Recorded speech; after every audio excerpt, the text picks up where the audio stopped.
Welcome to my YouTube channel IELTS A Plus Hub. Today we are going to discuss the most useful idioms for IELTS speaking. जो idioms आज मैं आपको बताने जा रही हूँ, अगर आप वो यूज़ कर रहे हो तो आप easily IELTS speaking में 7 बैंड ले सकते हो. Our first idiom is one's cup of tea, which means not easy to do. ये idiom हम वहाँ पे यूज़ करते हैं जब हमने कहना हो कि ये काम मेरे बस का नहीं है या मैं ये टास्क नहीं कर सकता. So we can use this sentence well teaching is not my cup of T.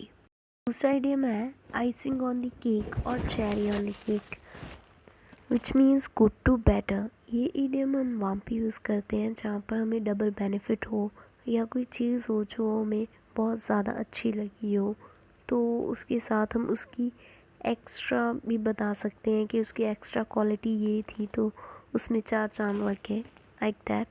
So we can use this sentence I was over the moon after getting promotion and the newly gifted car was like cherry on the cake. Next one is to be like 2 peas in a pot, which means to be very similar. ये हम वहाँ पे use करते हैं जहाँ पर 2 persons का same nature हो. Like we can say that they both are like 2 peas in a pod. ये हम किसी कंपेनियन वाले क्यू कार्ड में भी यूज़ कर सकते हैं. That I and my best friend like 2 peas in a pod. Next idiom is to butter up, which means to flatter someone. इसके नेम से पता लग रहा है कि जैसे हम कह देते हैं कि किसी को मक्खन लगाना, सो इसका मीनिंग भी सेम ही है. So we can use this idiom like he never leaves a chance to butter up her teacher. We can use this in our all speaking cue card also. Next one is cloud 9, which means extremely happy. So in many cue cards हमें ये बताना होता है कि हमने कैसे feel किया. So in those cue cards we can use this idiom.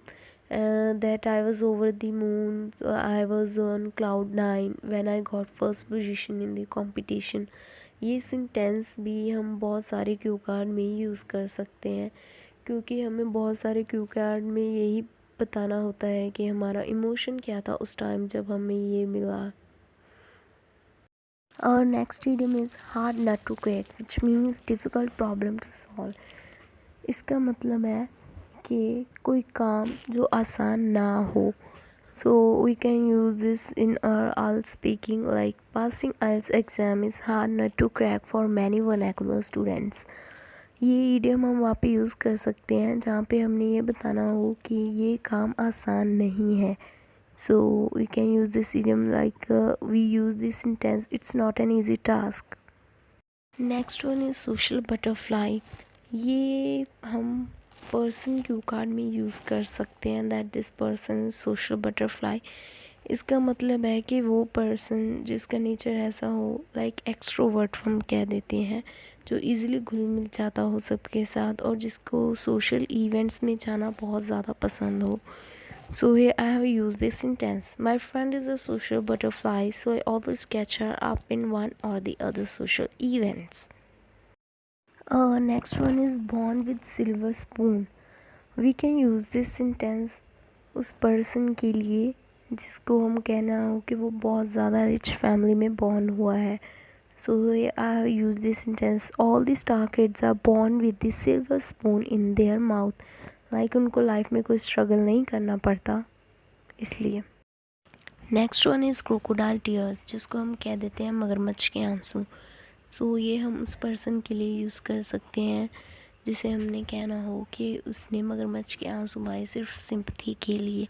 So I have use this sentence though she was not hurt she shed crocodile tears to gain sympathy of people around.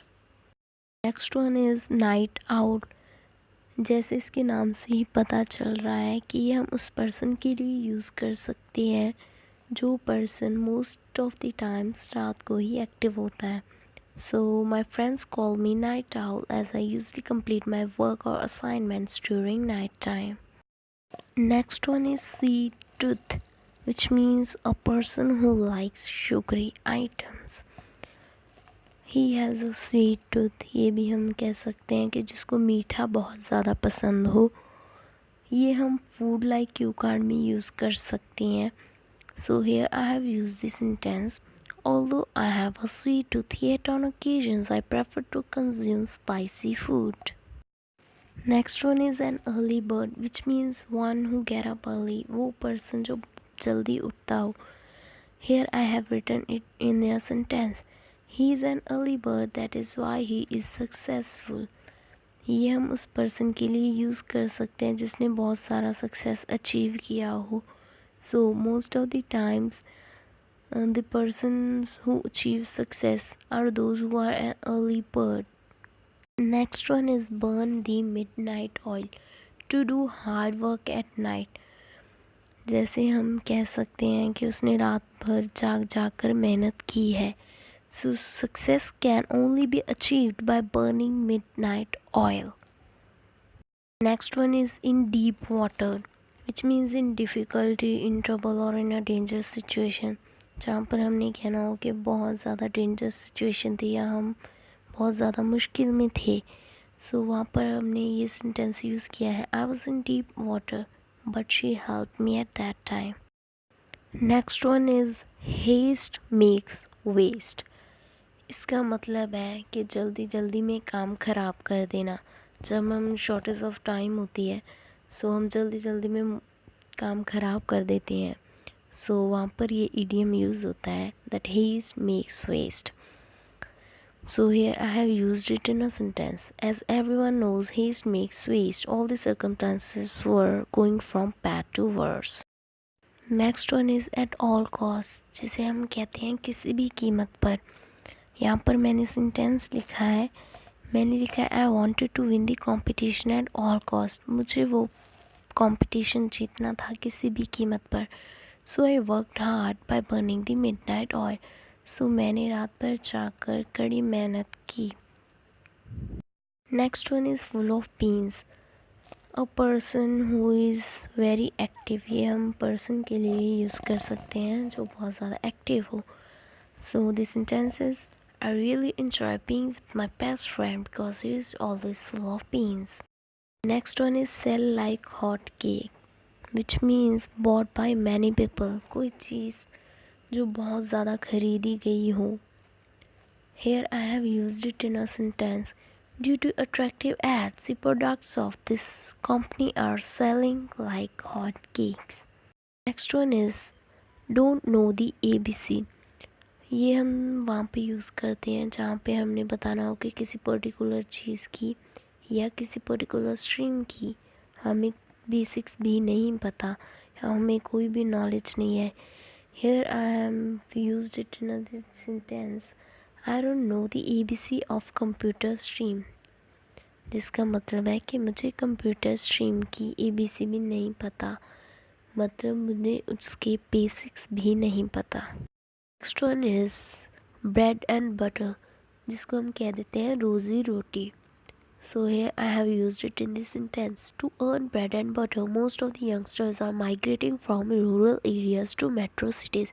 ये हम writing में भी use कर सकते हैं कि आजकल के यंगस्टर्स रोज़ी रोटी कमाने के लिए रूरल एरियाज़ में से मूव होके मेट्रो सिटीज़ में जा रहे हैं। Thanks for watching guys. To get more material like this, subscribe and press the bell icon. And after watching the video, don't forget to like, comment and share. And happy learning guys.